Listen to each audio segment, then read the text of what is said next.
पिछले एपिसोड में आप लोगों ने देखा था कि एक एक सीरियल किलर को ढूंढने के लिए जादूगरनियां वहाँ पे पीछे पड़ी हुई थी। ज़्यादा जादूगरनियां नहीं बोल सकते, चार जादूगरनियां आई आई थी। और जब तक वो केस क्रैक होता है, इसी बीच नाइटिंग को लीड मिलती है कि जो मेन मास्टरमाइंड है उसका उसका ये जो किलिंग का प्रोसीजर था, किलिंग करने का जो मोटिव था, वो हमारा ध्यान भटकाना भटकाना चाहता था वो। और जो प्रिंस था उसकी जो सुरक्षा थी वो कहीं ना कहीं वहाँ पे कमी आ जा रही थी, और प्रिंस पर हमला हो सकता था। और इसी दुविधा में हम हमारी नाइटिंग और लाइटनिंग दोनों, ठीक है, उड़ के यानी कि लाइटनिंग के ऊपर नाइटिंग बैठ के जहाँ पैलेस में कॉन्फ्रेंस हो रही है वहाँ पे जा रही होती है। और वहाँ पहुँच के उन्हें पता चलता है कि यहाँ तो मामला गड़बड़ है, वहाँ पे ऑलरेडी किसी की लाश पड़ी हुई है। और ये देख के नाइटिंग की आंखें भर आती हैं कि कहीं ना कहीं मेरी गलती से प्रिंस कहीं मर ना गया हो भाई। और जब उस लाश को हटाया जा, यानी कि वो उसका मुंह जो है ना वो नीचे की तरफ होता है, और जैसे ही लाश को पलटते हैं सभी शॉक हो जाते हैं, क्योंकि मरने वाला जो होता है वो रोलैंड नहीं बल्कि असली जो हत्यारा होता है वो होता है वो हनीसगल फैमिली का ही एक गद्दार गार्ड था जो कि मारा गया। अब इस बीच राजकुमार रोलैंड सबका ध्यान अपनी ओर खींच देता है, और वो कहता है कि सुरक्षित उसे अपनी ओर खींचता है, ठीक है। और उसे सुरक्षित देखकर नाइटिंग खुद को रोक नहीं पाती और बिना एक पल सोचे उसकी बाहों में दौड़कर चली जाती है। वो उसे इतनी कसकर गले लगाती है कि मानो उसे दोबारा कभी खोना ही ना चाहती हो। इसके बाद रोलैंड घबराई हुई भीड़ की ओर मुड़ता है और बड़े ही शांत अंदाज में सबको काम करते हुए कहता है कि सभी अपना लंच कंटिन्यू करें, और महल के अंदर सबको आदेश देता है कि दोपहर की बैठक तय समय पर ही शुरू होगी। अब कुछ देर बाद नाइटिंग राजकुमार रोलैंड को पूरी घटना विस्तार से बताती है। वो समझाती है कि इस हत्या की साजिश का संबंध सीरियल किलर केस से था, जहां से पता चला कि हनीशकल फैमिली का ही एक गार्ड इस हमले में शामिल था। इसलिए वह तुरंत वहां पहुंचे और एक परफेक्ट ट्रैप तैयार उसने, यानी कि जो हत्यारा था उसने ये जो मर्डर किए थे वो इसलिए किए थे कि ताकि ये सभी यहाँ पे पहुंचे और एक परफेक्ट ट्रैक हम लोगों के लिए तैयार हो जाए, जिससे कि इस हत्यारे को हमला करने का मौका मिल सके और उसी पल उसे रंगे हाथों पकड़ लिया जाए। अब ये जानकारी जानकर कि रोलैंड पूरी तरह सुरक्षित है, नाइटिंग राहत की सांस लेती है। लेकिन दूसरी तरफ रोलैंड के चेहरे पर साफ निराशा दिखाई देती है। वहीं पास खड़ा पेट्रोव भी खुद को दोषी मानता है। वो स्वीकार करता है कि उसे ज़रा भी अंदाजा नहीं था कि ऐसे कुछ होने वाला है।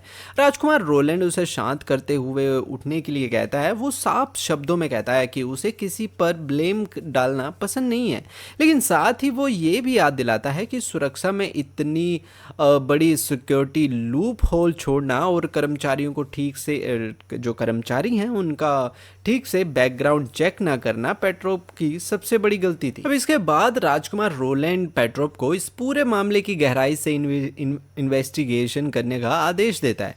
वो हत्यारे की असली पहचान, उसका ओरिजिन और इस साजिश के पीछे कौन था, इन सभी सवालों के जवाब एज सून एज पॉसिबल पता करने के लिए कहता है। पेट्रोव के जाने के बाद रोलैंड बताता है कि अगर सिल्विया ने सही समय पर उसे चेतावनी नहीं दी होती तो शायद वो आज जिंदा नहीं होता।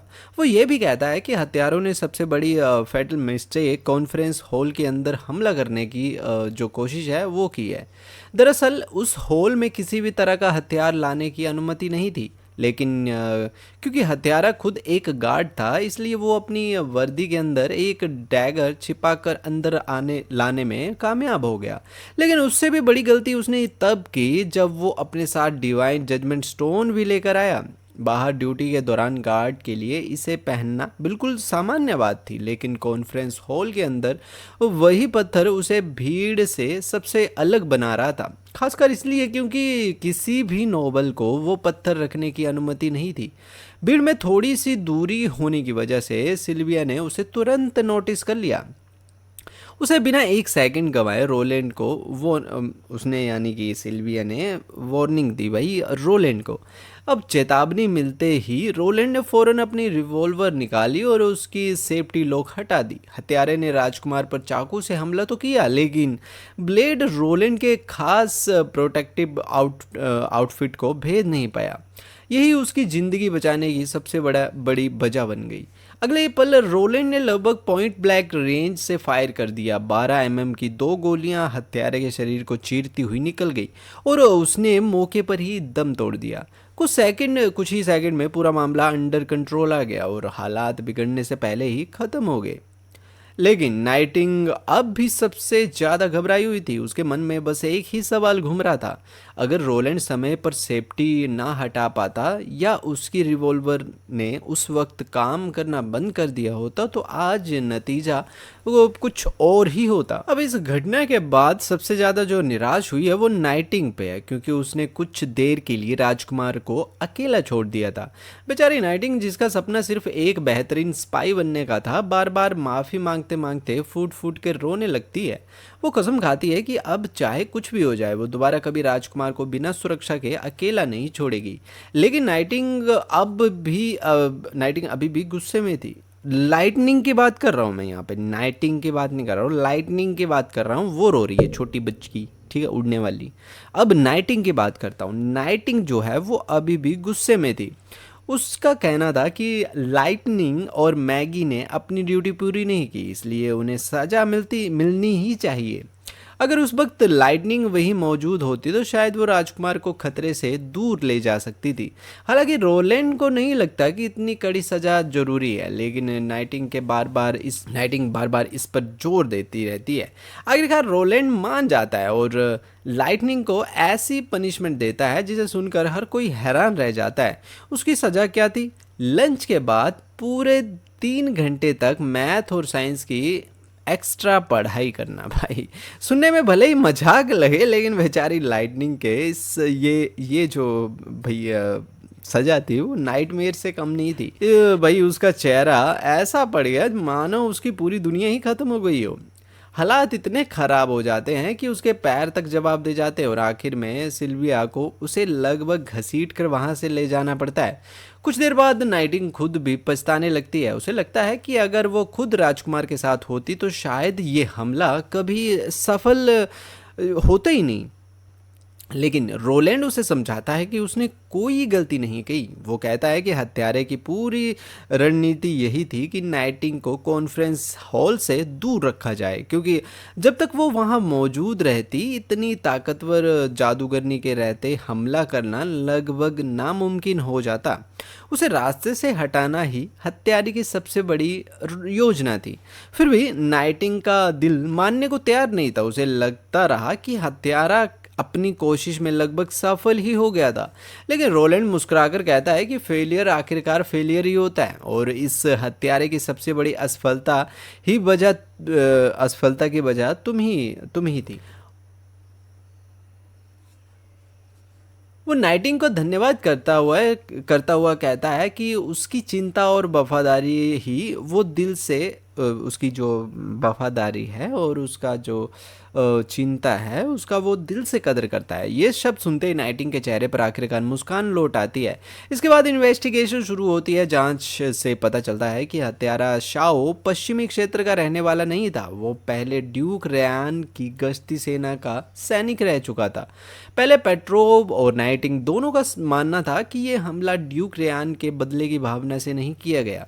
इसी वजह से शाओ के घर को पूरी तरह सील कर दिया जाता है, क्योंकि वहाँ छिपी सच्चाई सामने लाने का एकमात्र तरीका था समर का जो विशेष भाई मैजिक है ना, मैजिक रिप्ले भाई सीसीटीवी। वो राजकुमार मैगी को आदेश देता है कि वो तुरंत मिस स्पेयर पैसी को लेकर आए। रात के खाने के बाद पूरी टीम शाओ के घर पहुंचती है। बाहर से वो एक साधारण टाउन हाउस दिखाई देता है, लेकिन अंदर का नज़ारा कुछ और ही कहानी सुना रहा था। पूरा घर चमकदार साफ कर दिया गया था।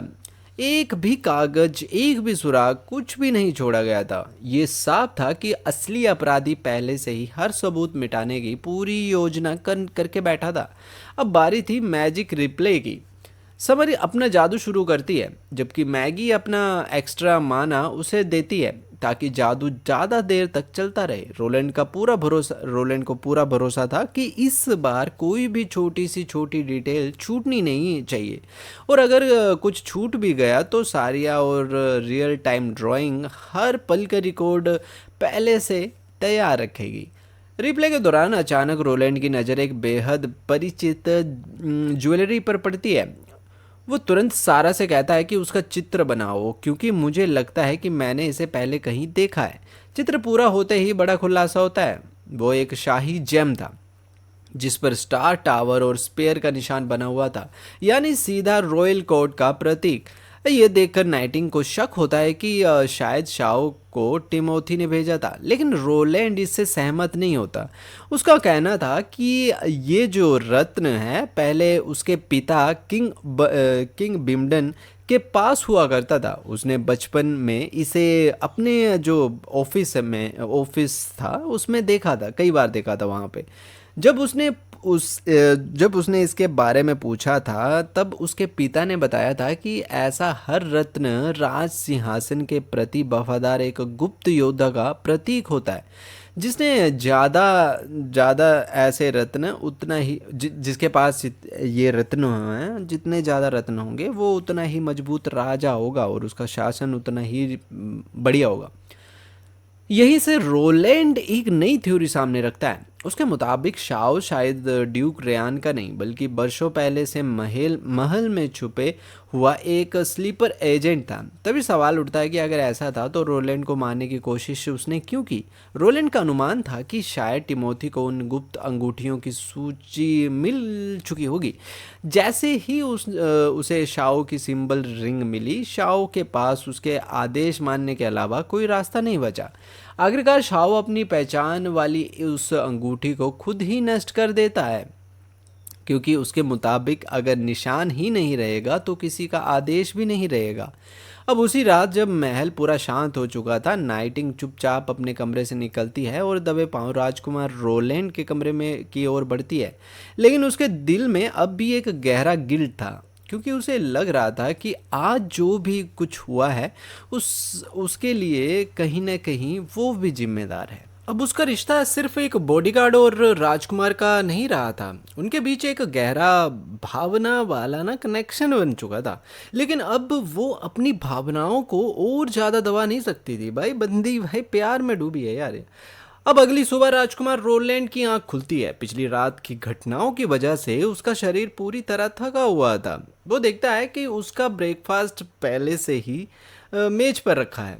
उसे तुरंत समझ आ जाता है कि ये सब नाइटिंग ही करके गई है। जब नाइटिंग का मूड भी कुछ अलग था सॉरी आज नाइटिंग का मूड भी कुछ अलग था। उसे इतना खुश देखकर रोलैंड मुस्कुराते हुए पूछता है कि क्या कल रात कोई स्वीट ड्रीम देखा था।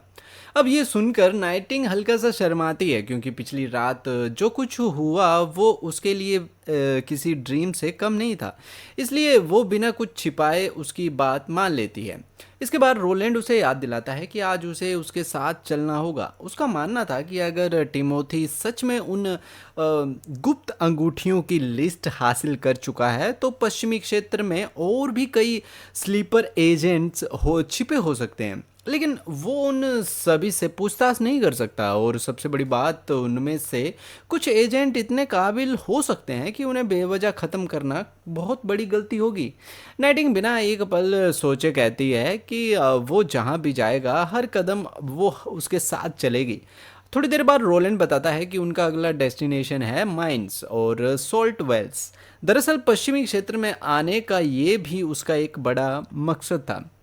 अब कुछ समय बाद दोनों खदानों तक वो पहुंचते हैं और जहां उनकी मुलाकात डेनवर नाम का एक अनुभवी गाइड से होती है। डेनवर बताता है कि उसके परिवार में से कई पीढ़ियां इन खादानों की देखभाल करती आई है।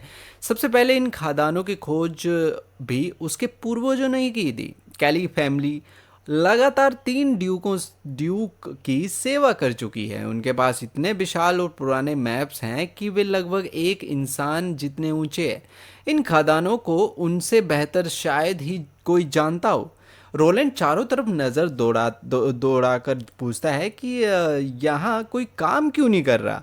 डेनवर समझाता है कि इसकी वजह हाल ही में ख़त्म हुआ मॉन्स्टर मंथ है। इन महीनों के दौरान पहाड़ों पर जमी बर्फ पिघल कर सुरंगों के अंदर चली गई है, जिससे कि खदानों के गहरे हिस्सों में पानी भर गया है। हालांकि खदानों के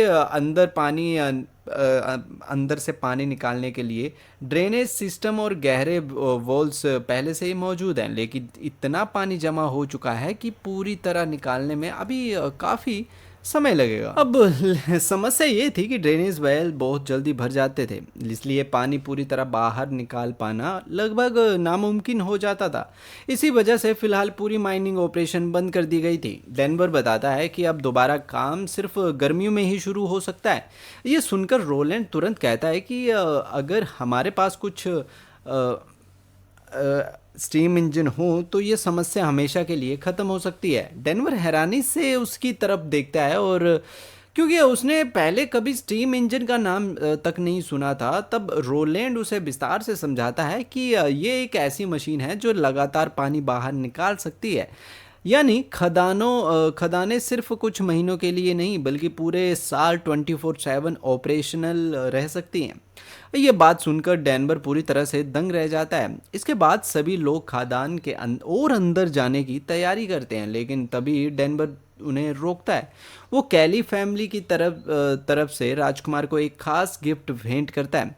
जैसे रोलैंड लकड़ी का डिब्बा खोलता है, अंदर रखा चमचमाता हुआ रेनबो क्रिस्टल उसकी नज़रें थाम लेता है। डेनवर बताता है कि ये उनके परिवार की कई पीढ़ियों से संभाल कर रखा गया एक अनमोल खजाना है। लेकिन जैसे ही रोलैंड उस क्रिस्टल को ध्यान से देखता है तो उसके चेहरे के भाव अचानक बदल जाते हैं।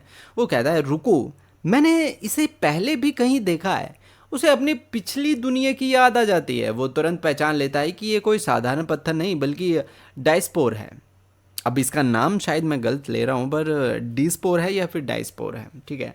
रोलैंड समझाता है कि जब डायस्पोर उच्च गुणवत्ता का जेम बन जाता है तो तेज रोशनी और ऊंचे तापमान में इसकी लाल और हरी चमक बिल्कुल बिल्कुल इंद्रधनुष जैसी दिखाई देती है। शायद इसी वजह से लोग इसे रेनबो स्टोन कहते हैं। लेकिन असली ट्विस्ट तो अभी बाकी था। वो बताता है कि जब डायस्पोर अपनी नमी खो देता है तो वो कोरडम में बदल जाता है, और ये कोरडम आगे चलकर रूबी और सैफिर जैसी बेहद कीमती रत्नों की नींव बनता है। ये सुनकर डेनवर और बाकी सभी लोग हैरान रह जाते हैं। इसके बाद रोलैंड एक बेहद अजीब सवाल पूछता है। वो पूछता है कि जब तुम्हें ये पत्थर मिला था तो उसके साथ निकली बाकी मिट्टी, चट्टाने और टूटे हुए पत्थर का तुम लोगों ने क्या किया? डेनवर बेफिक्री से जवाब देता है कि उन्हें छांट कर पहाड़ की तलहटी में दबा दिया, यानी कि फेंक दिया। जो पत्थर रत्न बनाने लायक नहीं थे उनका हमारे लिए कोई काम नहीं था। रोलैंड हल्का सा मुस्कुराता है और कहता है कि यही तुम्हारी सबसे बड़ी गलती थी।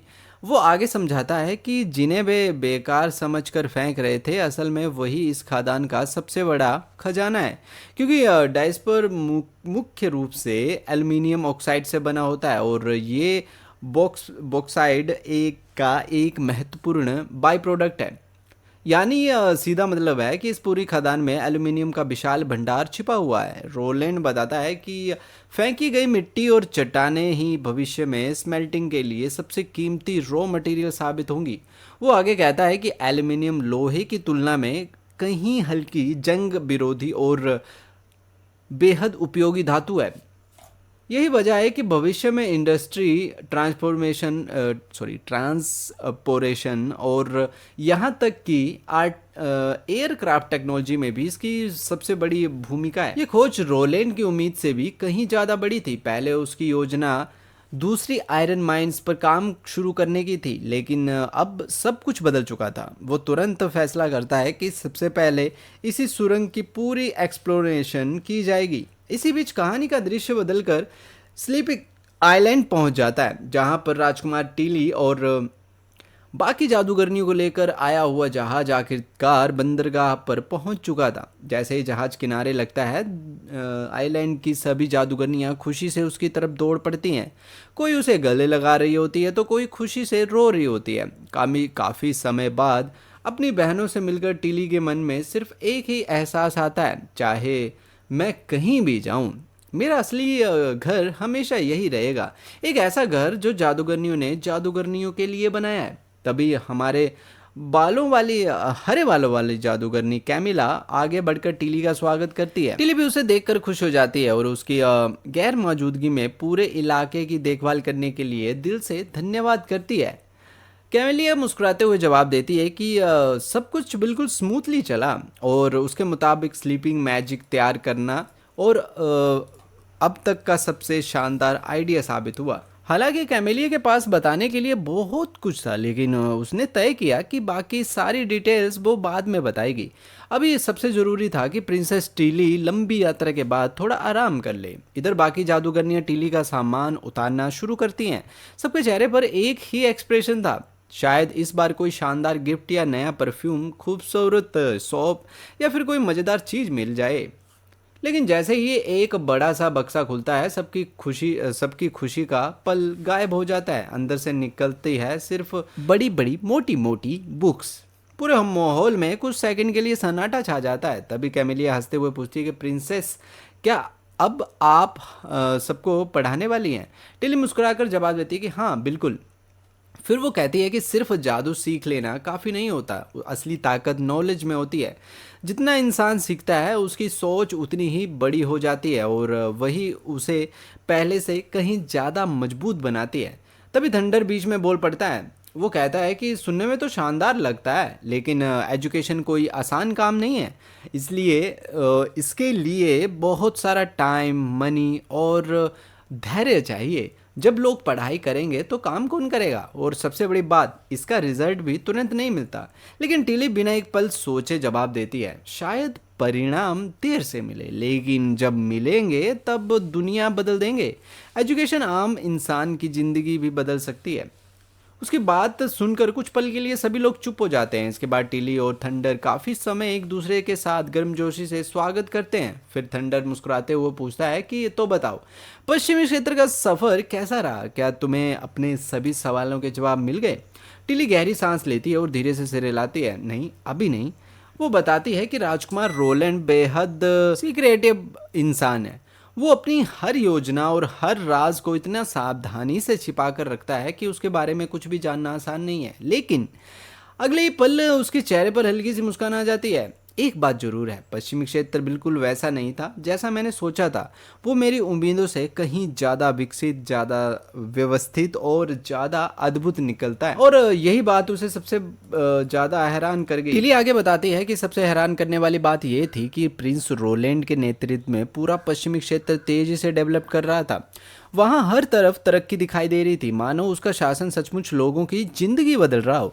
इसी बीच जुड़ेलों को गलती होगी यार। इसी बीच जादूगरनियों को सम्मान के बीच एक बेहद प्यारा स्टफ टॉय मिल जाता है, सामान के बीच में, ठीक है। ये वही खिलौना था जिसे रोलैंड ने अपनी छोटी बहन को गिफ्ट किया था। तुम लोगों को याद हो तो जन्मदिन के तौर पे, ठीक है, जन्मदिन जब टिली का जन्मदिन था तब दिया था पैंडा। जैसे ही सभी उसे हाथ में लेते हैं, वाह कितना सॉफ्ट है। एक पल में सारी जादूगरनियां उस खिलौनों की दीवानी हो जाती हैं। हर कोई उसे गोद में लेना चाहती थी, कोई छोड़ने को तैयार ही नहीं था।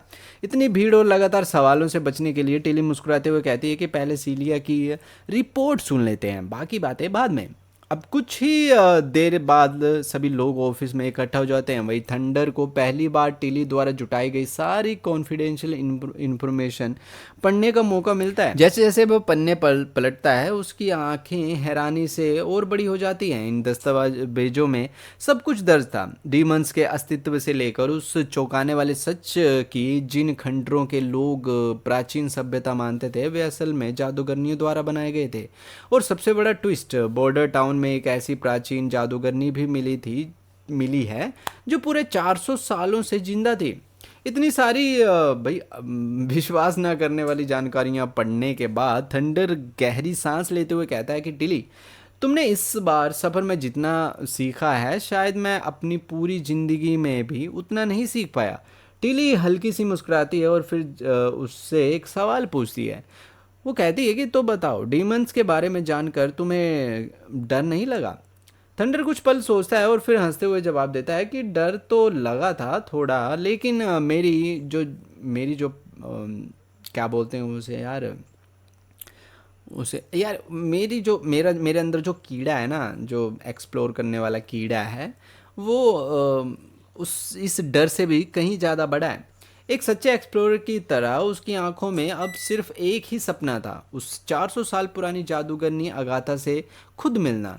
ये सुनकर टीली हंस पड़ती है। उसे बड़ी अजीब सा लगता है कि ये आदमी अपनी बेटी से मिलने बॉर्डर टाउन नहीं जाना चाहता, लेकिन उसकी सबसे बड़ी प्योरिटी तो अगाथा से मिलने की है। और इस थंडर की बेटी और कोई नहीं है, लाइटनिंग है। इसके बाद थंडर अपने हालिया समुद्री एक्सपीडिशन के कहानी बकना शुरू कर देता है। वो बताता है कि समुद्र के पूर्वी हिस्से में उसने एक ऐसी रहस्यमय चट्टान देखी है जो पूरी तरह समुद्री पानी से बनी हुई लग रही थी। और सबसे चौंकाने वाली बात थी कि जहाज उस पर ऐसे चल रहे थे कि मानो वो कोई सामान्य रास्ता हो। अपनी जिज्ञासा रोक न पाने के कारण थंडर खुद उस रहस्यमय चट्टान पर चढ़ गया, लेकिन कुछ ही देर बाद उसे अपनी सबसे बड़ी गलती का एहसास हुआ। जैसे जैसे ज्वार का पानी तेज होता गया, जहाज तेजी से चट्टान के सबसे निचले हिस्से की ओर खींचने लगा। पूरा जहाज बेकाबू हो चुका था। अगर उसी समय मौली ने उसकी मदद न की होती तो अगले ही टक्कर में जहाज के दो टुकड़े हो जाते। थंडर पूरी ताकत से जहाज का रडर घुमा रहा था और तेज तेज बहाव की दिशा में उसे संभालने की कोशिश कर रहा था, लेकिन आगे जो होने वाला था वो उसकी कल्पना से भी कहीं ज़्यादा खतरनाक था।